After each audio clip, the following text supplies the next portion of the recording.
Esenmisiz efirde yoğunluklar çağrılışı stüdiyada Liliya Gatina olğatıba koybir temalar turunda. Еш bilgiçler жетмеу проблемасы хал ителерге мөмкин кишешилләрдә күп фатирлы йорт төзелә. Ашау ишедән тыюлу яхшы гамәлләр кылу вакыты җитте. Татарстанда изге Рамазан ае башлана.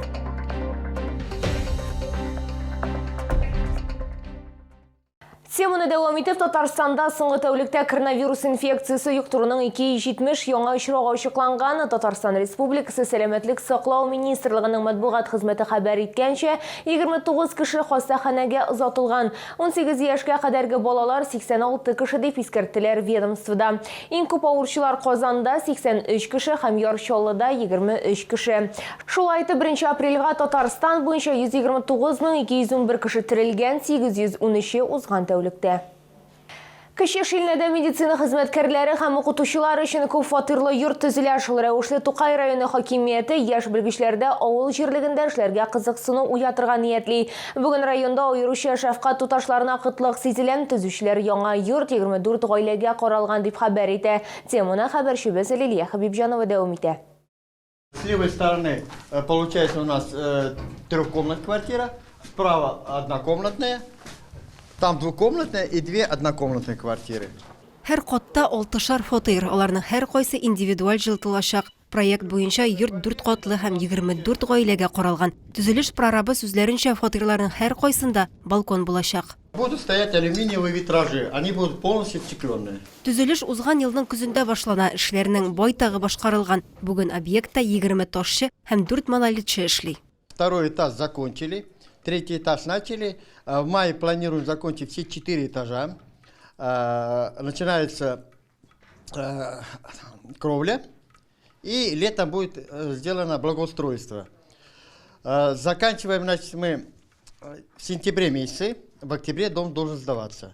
По графику идем в норме. Күп фатирлы йорт социаль ипотека программасы буенча төзелә. Ул авыл җирлегендә эшләргә риза булган шәфкать туташлары һәм укытучылар өчен каралган. Табиблар җитмәдәген һәм килгән очракта безгә аларга бит инде нидер шартларда тәкъдим итәргә кирәк, чөнки башка районнан килгән кешегә кайдыр яшәп торырга кирәк. Менә мондый социальный йорт как раз шушы очракларга туры килә торган һәм яшь специалистларга, шул укытучыларга һәм фельдшерларга, врачларга предоставляться итәчәк инде.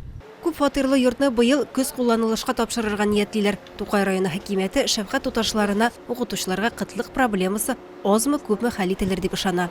Лилия Хабибҗанова, Ленар Солтанов, яңалыклар. Кояш бату белән изге Рамазан аена кердек. Әлегә айны мөселманнар түземсезлек белән көтеп ала. Рамазан аенда кылынган яхшы гамәлләр өчен Аллаһы Тәгалә тарафыннан күпкә арттырылып саваплар языла, теләкләр кабул ителә, гөнаһлар кичерелә. Бойда дин кардәшләребез күбрәк Коръән укырга, зикрләр әйтергә тырыша, дугалар укый. Рамазан ае турында тулырак Лилия Хабибҗанова сюжетында.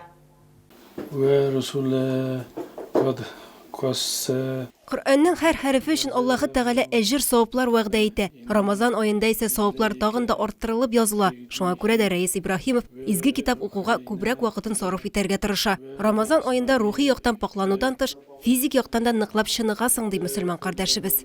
Иң яхшы теләкләр теләргә кирәк. Сез таранабыз инде.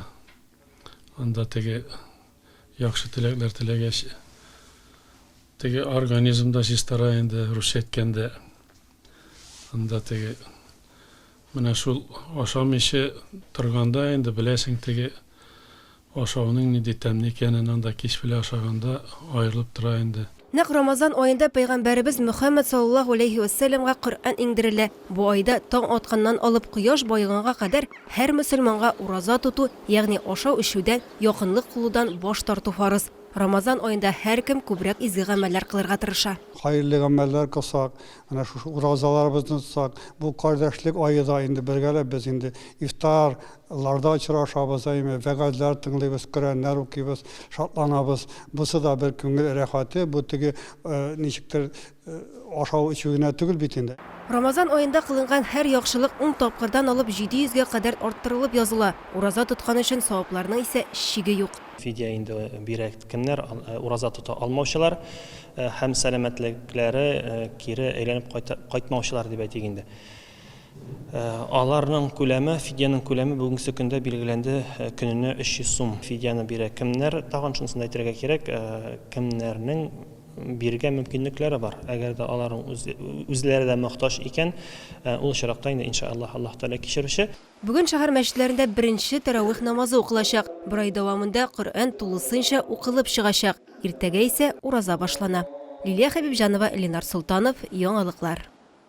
2 апрель Рамазан айының бірінші күні сәхәр ошау 2 сағат 44 минутта тамамланырға тиеш ифтар, яғни ауыз ашу вақыты ақшам намазына 18 сағат 10 минутқа туры келе. Рамазан айы изге ай. Аллаһ Тәгалә бу айда жәннәт ишекләрен ача, җәһәннәм ишекләрен яба һәм шайтаннарны бугаулый дигән пәйгамбәребез. Шуңа күрә мөмкинлекне кулдан ычкындырмыйк, бу айда яхшы гамәлләр кылыйк.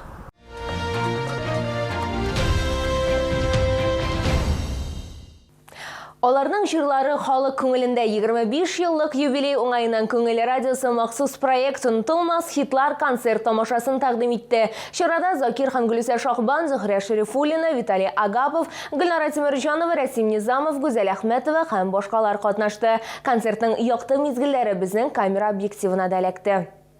Хәерле кич, Күңел радиосын яратып тыңлаучылар һәм безнең концертларга яратып йөрүчеләр. Быел Күңел радиосы үзенең 25 еллыгын билгеләп үтә. Шул уңайдан радио коллективы ай сайын үзенең тыңлаучыларын төрле проектлар белән шаккаттыра. Аларның берсе «Онытылмас хитлар» исемле ретро-концерт. Күп санлы тыңлаучыларыбыз сорау буенча без быел март ахырында ретро-концерт эшләргә булдык.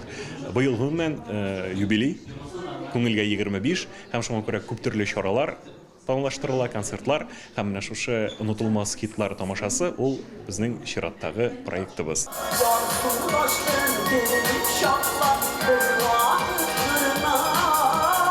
Кич буе сәхнәдә популяр татар музыкасының алтын фондына кергән җырлар яңгырады. Чарада легендар артистлар Сәгыйд Гыйбашев, Зөһрә Шәрифуллина, Рәсим Низамов, Гөлнара Тимерҗанова, Азат Тимершаев, Гүзәл Әхмәтова һәм башкалар катнашты. Менә инде ничә еллар бит инде мин сәхнәдә 42 ел булды, 43-нче ел. Менә шушы хәтле озак җырларга мөмкинчелек булган икән. Бу әлбәттә минем тамашачыма рәхмәтлемен. Бүген иншалла тамашачыны сагынып каршылабыз. Мен теге еш килми бит инде күтәрелде менә бүген сөйләшлек Күңел радиосында да мин 10 елдан элек булганмын. Монда инде иншалла да без 21-нче елда булды бугайса без Күңел радиосының бер бәйрәмендә.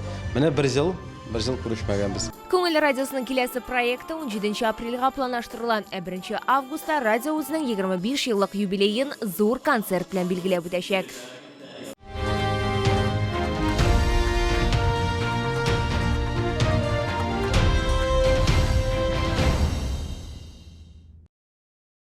Бу сезгә җиткерәсе соңгы мәгълүматы без иде. Мин Лилия Гатин сезнең белән сау булашам. Исән-имин булыгыз.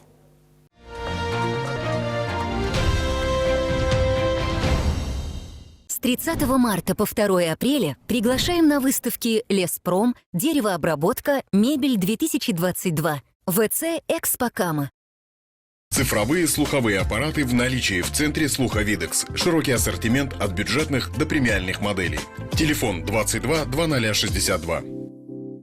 Качественное лечение аденомы, простатита и эректильной дисфункции. Прием ведет уролог-андролог высшей категории, кандидат медицинских наук Абдурахманов Абдуселим Курбанович. Клиника Урамед. Звоните 49 22 10.